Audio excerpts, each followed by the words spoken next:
I think it's safe to say that most of the time in the horror genre, the antagonist or monster, the killer, whoever they are, they usually aren't a sympathetic character. I don't think anyone's feeling sorry for the demon in Amnesia Dark Descent.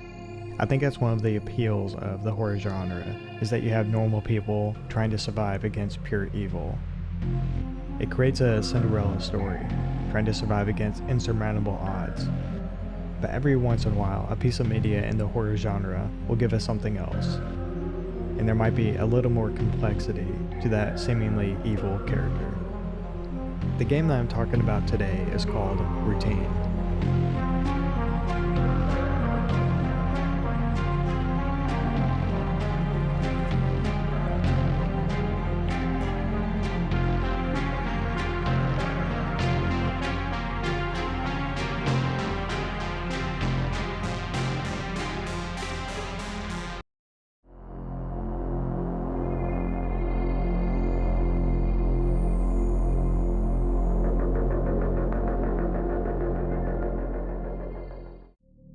Routine takes place on a space station on the Earth's moon. And here, the player navigates through different areas of this overall base.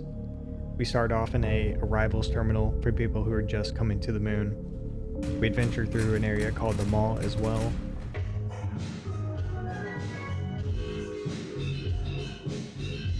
And a couple hours later into the game, we arrive in an area called the Prism Research Facility. And this will be where we spend most of our time for this video. We start exploring the research facility, and we find that there's one central room, and it has a dead apple tree in the middle of it. Connected to that room are multiple other areas. We have communications rooms, reception, living quarters, and in all those rooms, there are incident reports, audio recordings, terminals that have diaries and emails and videos. There's a ton of lore and a ton of things to explore in this area. And pretty quickly, we start learning about something called the canal. A video tells us that this canal is the foundational purpose for Prism, the company that made this research facility. And then we find an email from William Davis, the founder of Prism. He's addressing his crew and he's telling them that they're finally ready to go out and physically start researching the canal. We find a disturbing audio recording from a psychologist that's working with the team at the research facility. This is Dr. Weber, clinical psychologist for Prism. The canal's influence is undeniable. They are essentially unraveling, remarkable and concerning. And for some unknown reason, one of the researchers at the canal just walked into the depth of it and then never returned.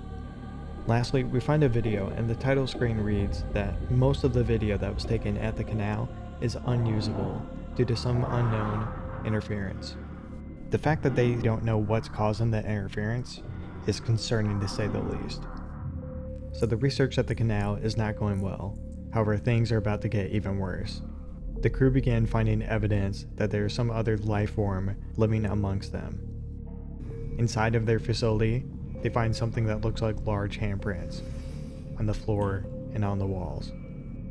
In the frame of some of the ceiling lights, they began finding hair. And keep in mind, these are normal ceiling heights. They might be 9-10 feet tall. So what in the world is getting its hair stuck in something that's 9 or 10 feet off the ground? One of the soil samples that was taken at the canal has some type of mucus in it, and it's not human. And while we're exploring and finding all this lore that we've been discussing, we're also getting certain tasks done in-game. We're having to manage power for certain areas, we're having to get security clearance, and then eventually we have to reboot some servers.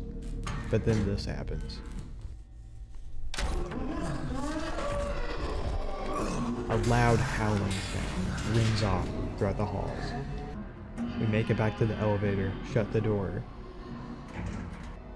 but then something charges towards it and slams into the door as it shuts. At least for now, we can take the elevator back to the main research facility. It didn't follow us back, right? This is the point where we finally encounter what the research crew had named Entity A.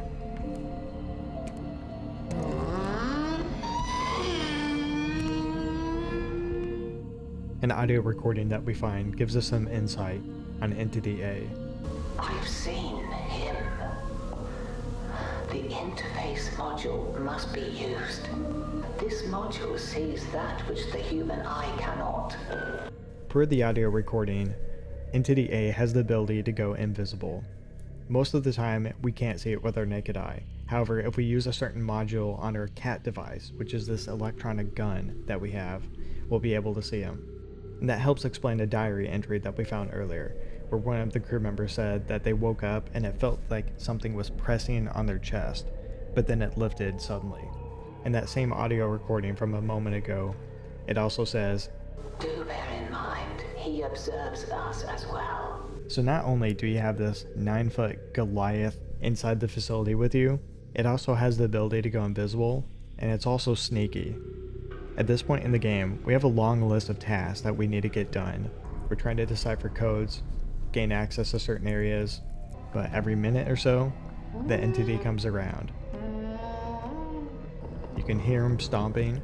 He's making a wailing noise as well, so you can hear when he gets close, but you have to get into cover or you have to hide, because if you don't, he will see you. After dodging the entity for about an hour and completing a couple more tasks, we gain access to a new area. Finally, we can get away from him.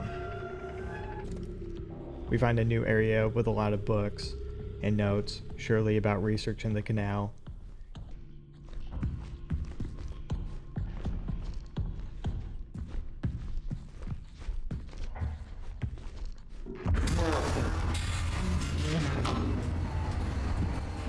We run out, we check the hallway, but he's gone. I think the fact that he's instantly gone just makes this scenario way scarier. We continue exploring the area, and he's still around. Eventually, we find a room, which is going to help us find a solution to the current task that we're working on. However, the door isn't totally closed.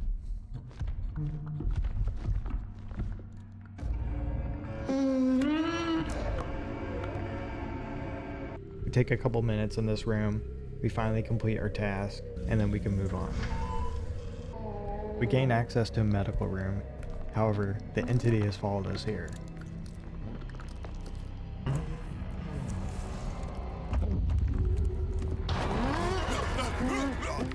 However, we're able to hide, and Entity A finally leaves the area, and we can inspect the rest of the room.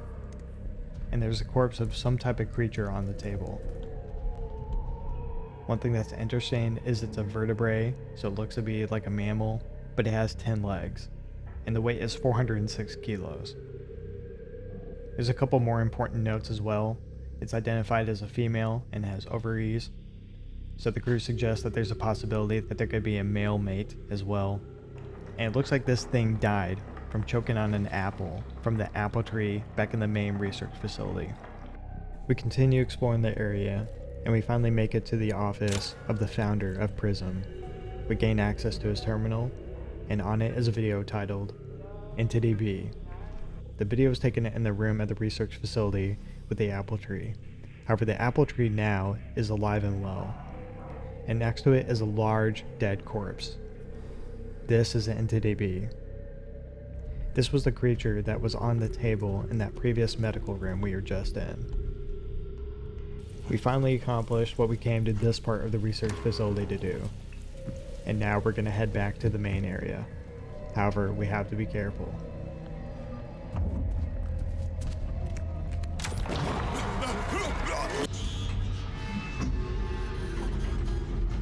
We make our way back. Everything seems clear. We accomplish one more task, and then we're ready to move on. The canal is ready.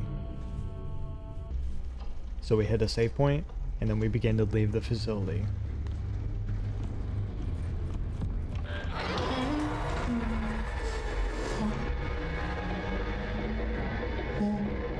He wants us to hit play on the video that's on the screen, so we do so.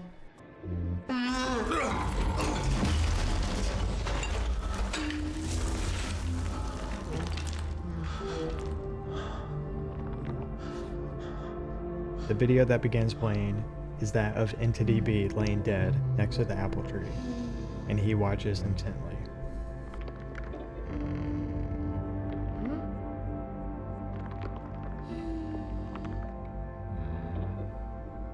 At first, he's up next to the screen watching with anticipation, and then after seeing the dead corpse up close, he reels back. It's a similar effect of whenever someone tells you really bad news. It's a very human reaction by something that is not quite human. This is the moment that changes how we see this creature that's been terrorizing us and jump scaring us for several hours at this point. He has snapped my neck the second that he got the chance multiple times already. It's clear in this moment that it has some type of relationship to Entity B. At the end of the day, it doesn't really matter all that much what the relationship between the two entities specifically is. Whenever we're watching Entity A watch the video, we just know that it's someone that they have a relationship with and they care about. It's a very humanizing moment for something that is barely human. And as long as the player stays here, Entity A will just continue watching the video. It will just keep repeating. So eventually we're left to turn around and just leave this thing there to suffer alone.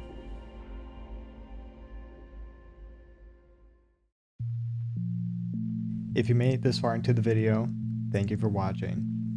One of my favorite things about Routine is that the developers left a lot of things open for interpretation. There are a lot of different interpretations and fan theories out there, and I've been having a lot of fun trying to decipher through all those. I have a couple different ideas on videos about this game. I want to do one talking about the environmental design and the overall just vibe of the game, which I think is immaculate.